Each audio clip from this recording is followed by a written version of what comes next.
जब तक हमें भाव ही नहीं पता तो स्वभाव क्या बदलेगा। आप मार्केट में सामान लेने जाओ, आपको उसका रेट पता लग जाए, या तो उसको खरीद लोगे या छोड़ के जाओ। कब बदला है ये स्वभाव? जब उसका पता चल गया। हम शब्दों को समझना ही नहीं चाह रहे, अर्थ नहीं समझना चाह रहे तो उसका लाभ भी हम ही पा रहे, हम उससे प्रीत नहीं कर पा रहे, हम उससे दूर भी नहीं हो पा रहे। अगर हमारी समझ में आ जाए वो गलत है तो हम छोड़ के भी चल देते हैं ना, वो भी तो नहीं कर पा रहे, हम छोड़ के भी नहीं जा पा रहे और हम उसे पकड़ भी नहीं पा रहे। अब हम क्या कर रहे हैं ये देखो, सोचो, खुद सोचो। दो नाव में पैर वाली स्थिति हमारी। सत्संग में जाइए, अपनी पहचान बनाइए अपने कर्तव्य के माध्यम से, अपने कर्म के माध्यम से। आप अपने आप को जितनी देर बैठो ना, ऐसे बैठो हम कुछ लेने के लिए,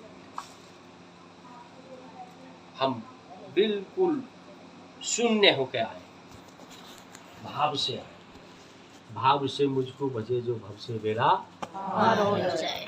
हम जब भाव से बैठेंगे हमारा स्वभाव अपने आप बदलेगा। स्वभाव को हमें चाहिए बदलना है यदि तो हम शब्द के भाव को समझें। ये शब्द जितने मैं बोल रहा हूँ ना, ये बहुत ही कठोर है और बहुत ही कोमल है। यदि इन शब्दों को मैं किसी को थोड़ा अलग भाव पे कह दूं तो उसके जीवन में भरे हुए जितने भी घाव मैंने दिए हाथ पैर से मार के ना, वो भर सकते हैं, लेकिन वाणी का घाव मर जाएगा पर भरेगा।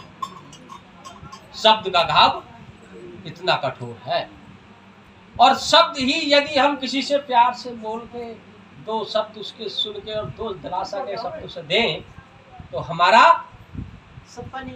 जीवन कैसा हो जाएगा? कुछ ले पाओगे। शब्द से मिलता है और शब्द से ही छूटता है। शब्द की महिमा है, शब्द ही तो वाल्मीकि जी ने जपा था, उनका नाम जपा जग जाना, वाल्मीकि ब्रह्म ज्ञाना। शब्द ही तो जपा। अच्छा, गुरु महाराज ने क्या किया था? उन्होंने भी तो शब्द की ही साधना की।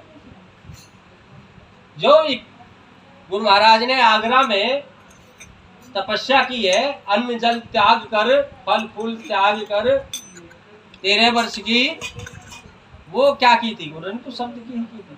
उन्होंने भी तो अपने गुरु के शब्द को अपने अंदर धारण किया था, अपने आप को वो मूर्ति साबित किया था कि मैं तीनों काल में तुम्हारे को ही मानूंगा। आप पाप त्रय ताप, तीनों तापों में, तीनों कालों में बीते की चिंता नहीं करी, कैसा समय होगा, कैसा था। वर्तमान को उन्होंने सुधारा, उनकी बताई हुई साधना को किया, और भविष्य की ये चिंता नहीं की कब उठाएंगे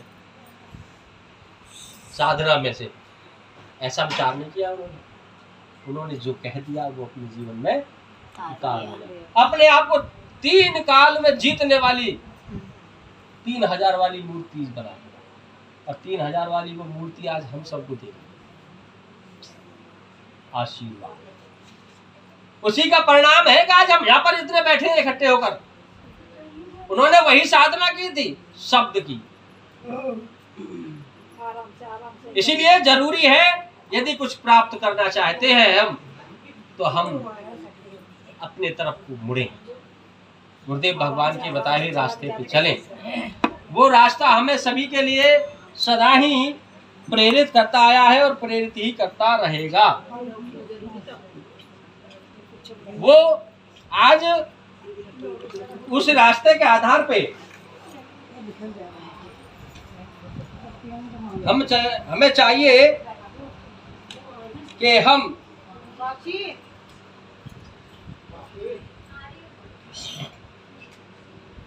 अपने जीवन में अगर कुछ प्राप्त करना चाहते हैं तो उनके बताए हुए रास्ते को जरूर। आज इस सभा का आयोजन का कारण भी उसी से जुड़ने का है। और आज का वैसे ये आयोजन शादी की सालगिरह के उपलक्ष्य में है, पर शादी की सालगिरह तो मेरे ख्याल में इनके